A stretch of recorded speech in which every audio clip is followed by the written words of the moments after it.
નમસ્કાર એચકે ન્યૂઝમાં આપનું સ્વાગત છે। હું છું આપની સાથે કૃપાલી પરમાર। હવે જોઈએ આજના મુખ્ય સમાચાર। આજ રોજ જામ ખંભાળિયાના વંગડી ડેમ ખાતે જળહવન કરીને ખેડૂતોને સંબોધિત કર્યા।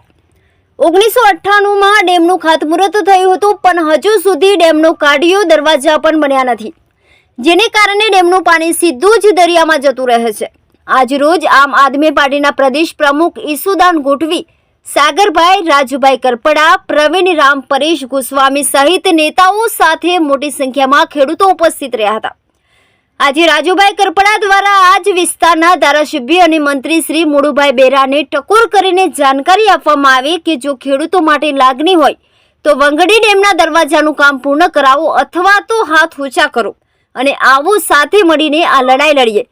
જેટલા દિવસ મુળુભાઈ બેરા આ લડાઈમાં સાથ આપશે એટલા દિવસ સુધી રાજુભાઈ કરપડા અન્નનો ત્યાગ કરી આ લડાઈ લડશે। પાર્ટીના ખેસ મૂકી ચાલો ખેડૂતોની લડાઈ લડવા હિંમત કરી આગળ આવો। જય જવાન, જય કિસાન।